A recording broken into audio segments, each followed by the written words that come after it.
G'day everyone, this is RJ here with another episode of This Is Not Legal Advice, and nor is it, and call it TINLA for short because it's a lot easier to find that way. Anyway, this concerns the current South Australian election, with the election day officially being on this coming Saturday, the 20th of March 2026, and pre-polling's already open. And basically I have seen a series of videos recently from candidate for the upper house, the Legislative Council, Mark Aldridge, who is also party leader and founder of United Voice. It's one of the several parties that are running. And these videos in particular were about the special South Australian vote savings provisions. Also, South Australia is unique for displaying how to vote cards, which really should be called, suggested voting cards, because the name itself does mislead people that, how to vote Liberals, how to vote Labor, how to vote One Nation, how to vote United Voice, or whatever, that you must vote that way in order to cast a valid vote.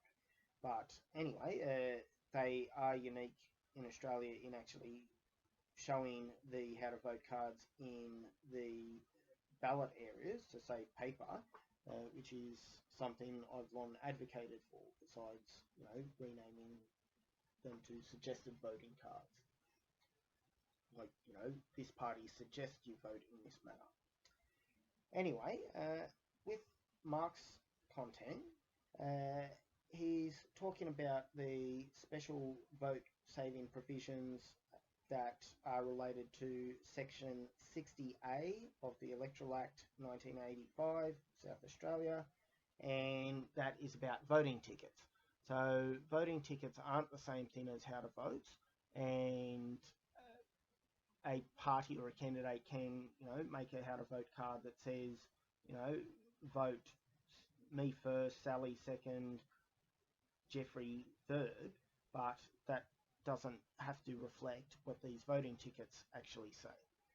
So I spoke to a lady at the South Australian Electoral Commission, and she put me onto her boss, and then her boss put me onto her boss, and the final person's name is Mario, who I spoke to, and he did confirm a couple of things.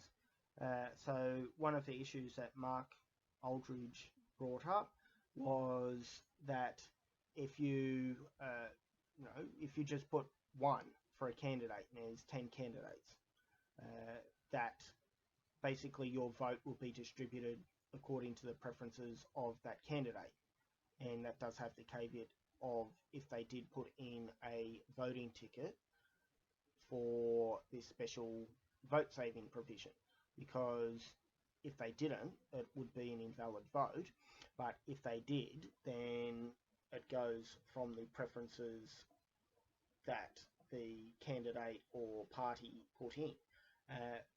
With South Australia, they can put in two different voting tickets, so they do that to split the vote. So it's like, vote for me first, and if I don't succeed, I want half of the otherwise invalid votes to go to Party A and half to go to Independent B, as an example. Anyway, Mark said about this vote saving provision, and that part is correct. He also said, which is one of the things I wanted to check, if someone votes multiple valid votes in terms of numbering, consecutive numbering, you've got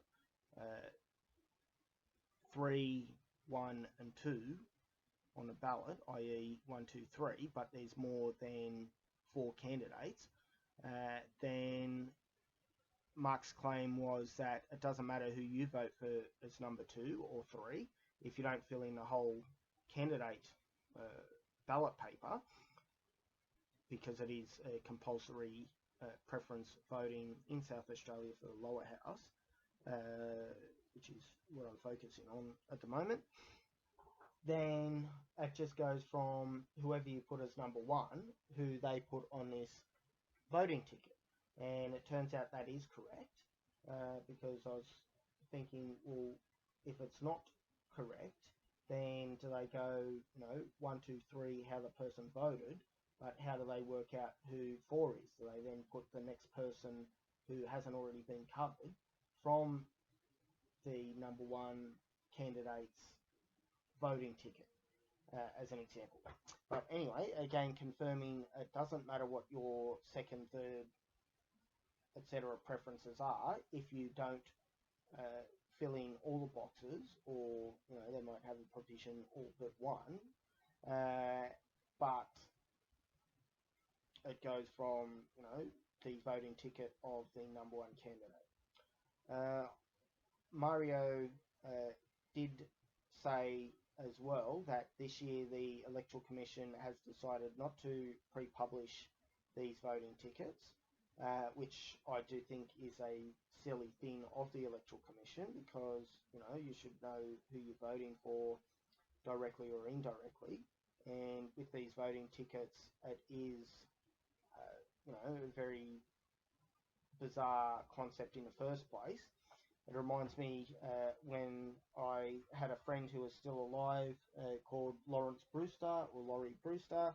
He was the Deputy Mayor of Lake Macquarie City Council, and then basically he ended up having to drop out of politics because he got very sick with abdominal mesothelioma. I did go with him to do some chemotherapy, and he was trying to make a documentary about that and got me to film, etc.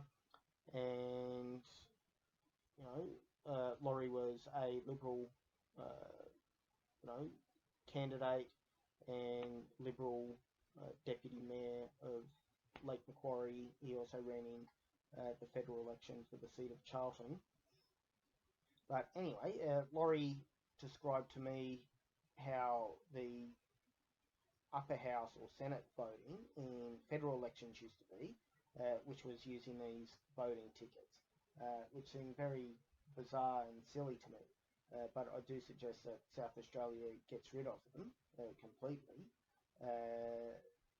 especially where it's like, you can submit multiple ones and your vote split will be done in this fashion, or at least to publish the details.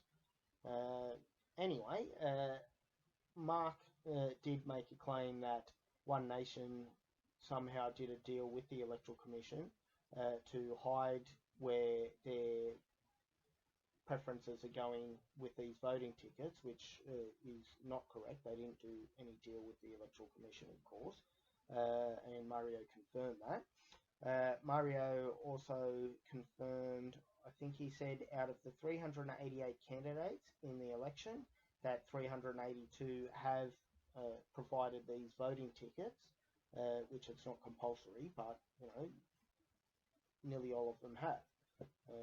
Someone can do the maths and work out what percentage it is, but it's 99 point something percent. And anyway, I just thought I would let people know and try and remove some confusion, and obviously hear from the horse's mouth, so to speak, as in hear directly from the Electoral Commission. And that'll do for this video. I wish all the candidates good luck, and I hope that they're all in it to do their best to help the people of South Australia and Australia as a whole as well. And I'm sure most are, even though people have different opinions what is best for Australia. But let's hope that whomever is going to do the best for the people actually gets elected, whoever that may be. And also, Mark did also do a video about one of his candidates apparently being abused, but then other videos seem to say that maybe it's from bots or whatever. But please remember that you don't have to agree with someone to respect them. and you may or may not agree with someone's policies or whatever, as long as they're normal policies for most people. It's not like we should genocide this person or group of people or whatever, because obviously there are exceptions to every rule. But please remember that people are spending a lot of time. It's costing them a lot of money, even with fully funded elections, which will apply to some of the candidates.